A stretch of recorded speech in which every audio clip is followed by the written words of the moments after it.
Hey everyone, and welcome to another deep dive with us. Today we'll be exploring a really fascinating topic. Yeah, this was pretty cool. So we're going way back in time to a civilization that thrived in Tibet, Before Buddhism. before Buddhism reached the region. Exactly. We're talking about like a sophisticated culture living in the Himalayas, centuries before Yeah. any Buddhist influence. Yeah, it's really A interesting. lot of people don't know about this. Right.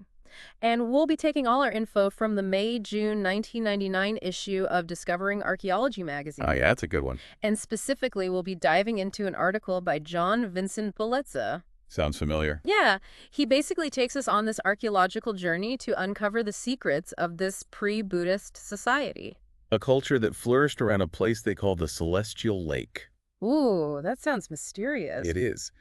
The Celestial Lake, or Namso in Tibetan, is a massive lake high up in the Himalayas. Wow. Okay, so I'm picturing this huge, beautiful lake surrounded by these towering peaks and this ancient civilization just going about their life. Yeah, it's pretty amazing. But how do we know they even existed? Well, for a long time, Western scholarship just focused on Buddhism's impact on Tibet. Yeah, and ignored everything else, it seems. Pretty much. Okay.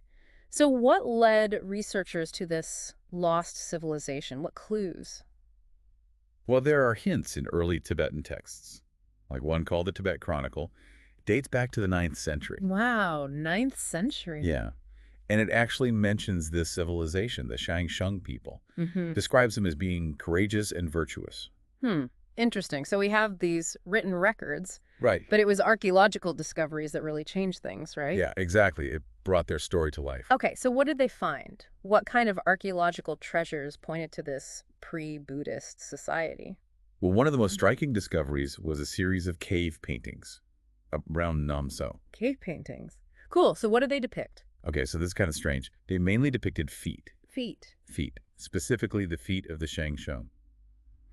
That's a little cryptic. Why feet? That's the big question. Researchers are still fascinated by it. Do we have any theories? It's thought that these depictions, they offer a glimpse into their beliefs, Okay. maybe representing a symbolic journey, a connection to the earth. Some even think it could be ancestral worship. Oh, wow. Interesting. So we don't have all the answers, Not yet. but it's a window into their worldview. Exactly. It's amazing how even something as simple as a footprint can give us insights into a culture that's long gone. Yeah, it's incredible. So we have these cave paintings, but what about evidence of settlements, structures, anything that points to a structured society? Well, they found something really amazing. They uncovered a chain of settlements and fortifications around the lake. Fortifications? Yeah, and these weren't just small villages. The scale and the way they were organized suggest a well-structured, thriving community. That's incredible. It really challenges this image of, isolated tribes just barely surviving in the mountains. Right. This is like Yeah. a civilization capable of planning, building, creating a whole network of settlements. So did they find any evidence of advanced architecture in these settlements? Or like artistry? Absolutely. There's one settlement called Langkaka. Langkaka. Yeah. And it has these walls painted with bright, colorful minerals. Wow. So it wasn't just a basic shelter. No. This points to them understanding art, Okay. color, Mm. using natural pigments. It's a level of sophistication that goes way beyond survival. It really does. It's like we're getting a glimpse into their sense of aesthetics, Right. their appreciation for beauty, even in this challenging It environment. makes you wonder what other expressions might be out there. Right. Just hidden beneath the surface. Waiting to be discovered. These findings really challenge what we think we know about early Tibetan history. Yeah, they do. They highlight the complexity of this Shangshung civilization. So we have these settlements, the cave paintings. Mhm. It's clear the Shangshung were a major part of history. But what about their beliefs? Spiritual practices? Right. What do we know about how they viewed the world? Well, the Celestial Lake, Namso, was super important to them. Right. And not just as a source of water. Yeah, of course. They believed that goddesses lived within the lake. Goddesses, really? Yeah. And they believed these goddesses influenced the weather, the land, even their prosperity. Oh, wow. That's fascinating. So these goddesses were like powerful Yeah, forces. capable of giving blessings or causing hardship. Yeah. Imagine how they must have felt toward this massive lake, Yeah. believing it was home to these powerful beings. It makes their reverence for the lake even deeper. Absolutely. It wasn't just a resource. It was a sacred space for them, Yeah. their spiritual center. It makes sense that their beliefs would be so tied to their environment. Right. The Himalayas are such a powerful, unpredictable landscape, mountains, lakes. It's natural to see the divine in those forces. And the Shamshon didn't just believe that. They lived it. So how? They strategically placed their settlements near sacred features, cliffs, islands, headlands. Their whole world was shaped by this reverence for nature. And this reverence for nature, maybe it laid the groundwork for similar themes we see in Tibetan Buddhism. It's a fascinating connection. Right. It makes you wonder if these beliefs shaped the development of Tibetan Buddhism. That's a great question, and one researchers are looking into. But let's maybe shift focus a bit for now. Okay. We've been talking about their spiritual side, but what about the practical side of life?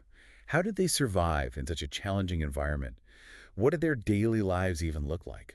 Yeah, let's explore that. Let's uncover more mysteries of this amazing civilization. Let's do it. Welcome back, everyone. We're diving deeper into the world of the Shang. Yeah, getting into some of the nitty-gritty. Right. So last time we talked about their reverence for nature. Those goddesses in the lake. Exactly. But this time, we're going to explore the practical side of their lives, like how they managed to thrive. In such a tough environment. Yeah. High up in the Himalayas, it's pretty remarkable. So how did they make it work? Well, their economy was mostly based on pastoralism. They were herders, really skilled at navigating that rugged landscape with their animals. For those of us who might not know, could you explain what pastoralism is? Sure. It's a way of life that revolves around herding domesticated animals. For the Shengsheng, this meant yaks and sheep. Ah, yes. The iconic yaks. Right. Those sturdy guys. They were perfectly suited for the Himalayan climate. Yeah, they seem built for it. They provided food, clothing, even transportation, right? Exactly. They were essential. It's sense. But what about trade? Did the Shengsheng interact with other cultures beyond their immediate area? That's a question researchers are still figuring out. Yeah, it's hard to say for sure. But considering they lived along ancient trade routes, Oh. it's very possible they traded with nearby cultures. Imagine these herders going through mountain passes, Wow. connecting with different communities, exchanging goods and ideas. Yeah, that paints a really cool picture of a society that was connected to a larger world, It really even though they were in such a remote location. a blend of self-sufficiency and interaction. It's fascinating. Okay, let's move on to something else that's really interesting about the Shangsheng. Their burial practices. Oh, yeah. I understand they had a very unique approach to death. They did. They practiced something called sky burial. Sky burial? I've never heard of that. What is it? So in sky burial, the body of the deceased is left exposed to the elements. Exposed? Yes, usually on high ground. And they're left for nature to consume, particularly vultures. Wow. That's a powerful image. Very different from what we're used to. Definitely. It shows a deep connection with nature. The belief is that the body should return to the earth, become part of the natural cycle. So death is seen as emerging back into the landscape. Exactly. A different perspective on mortality. It's both practical and symbolic, isn't it? Practical because traditional burial might be tough in that environment. Right. With the frozen ground, limited wood. And symbolically, it's about that reverence for nature, recognizing our place within it. It really highlights how deeply connected they were to their surroundings, Yeah, even in death. absolutely. And this ties back to something we discussed earlier. The potential influence of the Shangsheng on later Tibetan culture. Yeah. Remember their belief in the lake goddesses. And their reverence for mountains. Right. It echoes some of the core ideas in Tibetan Buddhism, which came later. Definitely. So do researchers think there's a link? It's still being researched, but the shared themes are hard to ignore. Think about it. The Shangsheng believed in lake goddesses way before Buddhism, Yeah. but it's similar to the Tibetan belief in deities residing in nature. So maybe some of these early beliefs were absorbed into Buddhism as it spread through Tibet, like a blending of traditions. That's one theory. It makes sense considering how cultures change over time. They build upon existing traditions, incorporate new ideas. Yeah, it's not just a clean break from one thing to another. It's Yeah. more like weaving different threads together. Exactly. It's a tapestry. So fascinating. Okay, let's talk about another mystery surrounding the Shangsheng. Their language. Okay. You mentioned earlier that Tibetan texts say they had their own language and writing system. That's right. So they had a written language, but have we found any examples of it? Unfortunately not. No clear examples have been discovered. Oh, wow. So it's a linguistic puzzle just waiting to be solved. Absolutely. Like, imagine finding a lost Shang-Shung library full of scrolls, inscriptions, telling us their stories, That would be incredible, like a lost world coming to life. deciphering their language, understanding their thoughts, their world. It would rewrite history. It really would. It makes you wonder what else is hidden up there in the Himalayas. So many secrets. What other things are researchers looking into when it comes to the Shangshung? One of the biggest questions is about their origins. Where did they come from? Were they always in the Himalayas, or did they migrate? Ah, it's like a detective story. It is. Trying to trace their roots, their journey through time. Oh. We need to look beyond the Himalayas, right? To the bigger picture of human migration and cultural exchange. Exactly. It's all connected. Okay, so we've talked about their origins, but what about their decline? What happened to this remarkable civilization? And we're back, still exploring the world of the Shangshung, this civilization that flourished in Tibet long before Buddhism arrived. Hard to imagine them thriving in such a difficult environment. It really is. But it just shows you how resilient people can be, how adaptable. Exactly. It makes you rethink where and how civilizations develop. There's so much more to learn about the past. Speaking of learning, what about the decline of the Shangshung? What happened to them? Well, researchers are still working on that. There are a few ideas. One theory is that they slowly became part of other cultures Okay. over time, Yeah. their traditions and beliefs blending with those of neighboring groups. So their culture kind of lived on, In a way, yeah. even though they, as a distinct group, disappeared. Right. It reminds us that cultures are always changing, interacting, influencing each other. Definitely. Nothing stays the same forever. Another possibility is that they face some environmental challenges, like climate shifts. Yeah. Or changes in resources, Even natural disasters, that could have been a big factor. especially in such a delicate ecosystem. Right. The Himalayas are known for unpredictable weather and earthquakes.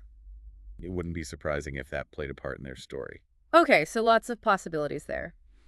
But there's one mystery that I'm really fascinated by. Their lost language. Yeah. We talked earlier about Tibetan texts mentioning a Shang language. Yeah, and writing system. Right. Hmm. Have there been any new discoveries about that? Have we managed to decipher their writing?